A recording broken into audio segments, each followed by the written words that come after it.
মিষ্টি খেতে কে না পছন্দ করে। তো যখনই মনে চাইবে এইভাবে বাড়িতে বানিয়ে খেতে পারেন।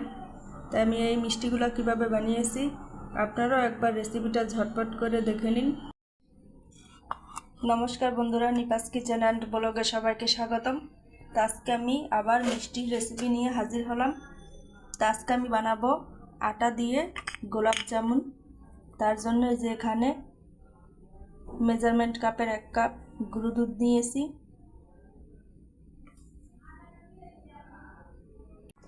তার সঙ্গে এখানে 1 কাপ আটা মিশিয়ে দেব। একটু এলাচের গুঁড়ো দিয়ে দেব।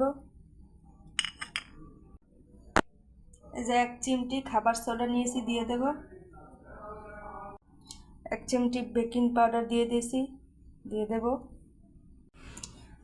সামান্য অল্প একটু লবণ দিয়ে দেব। এবার শুকনো উপকরণগুলো মিশিয়ে নেব।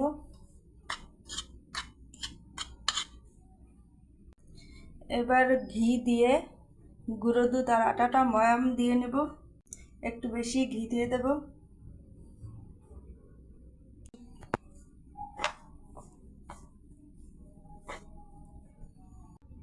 এই যে দেখুন, গুঁড়ো দুধ আর আটাটা মেখে নিয়েছি।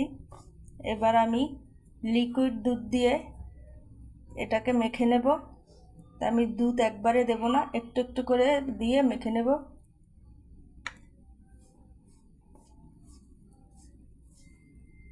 তো এই যে আমার মিষ্টির ডোটা মাখানো হয়ে গেছে। এখানে আমি 1/2 কাপ লিকুইড দুধ দিয়েছিলাম, সবটুক লাগেনি। তো এখন আমি 10 মিনিটের জন্য রেস্টে রেখে দেব। ততক্ষণ আমি শিরাটা করে নেব। তো আজকে আমি শিরাটা করব ব্রাউন সুগার দিয়ে। 1 কাপ নিয়েছি, 3 কাপ জল দেব। 3 কাপ, এই হলো 3 কাপ। আপনারা চাইলে 1 কাপ কমও দিতে পারেন। মিষ্টিটা কম রাখবো বলেই 3 কাপ জল দিয়েছি। আপনারা 2 কাপ দিয়ে নেবেন যদি বেশি মিষ্টি খান। তো শিরাটা ফুটতে থাকুক। 2টা এলাচ ফাটিয়ে নিয়েছি, দিয়ে দেব। শিরাটা খুব বেশি ঘন করব না, কয়েক মিনিট ফুটে গেলেই নামিয়ে নেব। এবার মিষ্টিগুলো তৈরি করে নেব। এই যে এইভাবে লম্বা করে আমি মিষ্টিগুলো তৈরি করে নিয়েছি। সবকটা এভাবেই করে নেব। শিরাটা হয়ে গেছে, এখন আমি নামিয়ে নেব। এই যে দেখুন, মিষ্টিগুলো আমি তৈরি করে নিয়েছি। আজকে বিভিন্ন শেপ করে নিলাম, কোনোটা লম্বা কোনোটা গোল। আর আপনারা আপনাদের পছন্দ মতো সাইজটা ছোট বড়ও নিতে পারেন। আমি আজকে ছোট ছোট সাইজেরই মিষ্টিগুলো রেখেছি। ভেজে নেব। রাইস ব্রান অয়েল দিয়ে দিলাম।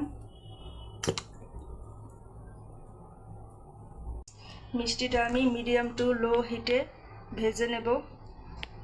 তেলটা গরম হয়ে গেছে, এখন আমি মিষ্টিগুলো দিয়ে দেব।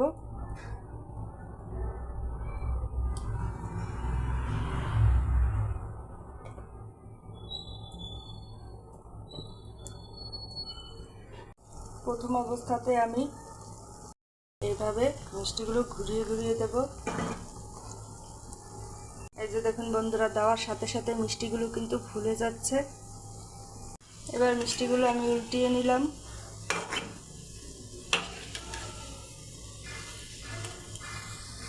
এক খোলা মিষ্টি ভাজা হয়ে গেছে, বাকিগুলো আমি এইভাবে ভেজে নেব। এই যে দেখুন, সব মিষ্টিগুলো ভাজা হয়ে গেছে।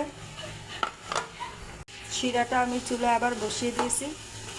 মিষ্টিগুলো দিয়ে জাস্ট 2 মিনিট ফুটিয়ে নেব।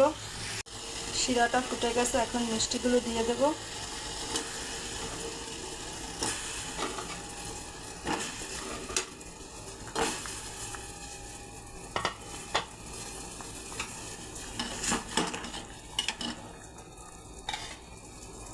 এই যে দেখুন বন্ধুরা, শিরাতে মিষ্টিগুলো দেওয়ানো কত বড় বড় হয়ে গেল।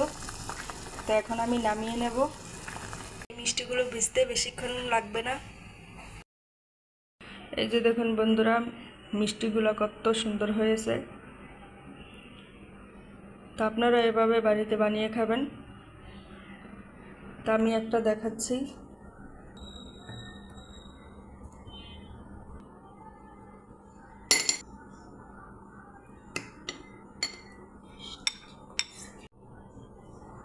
এই যে দেখুন কতটা নরম হয়েছে। তো কেমন হলো কমেন্ট করে জানাবেন, আর ভিডিওটি ভালো লাগলে লাইক শেয়ার করে দেবেন, পারলে চ্যানেলটি সাবস্ক্রাইব করে পাশে থাকবেন। তো এই পর্যন্তই, নমস্কার।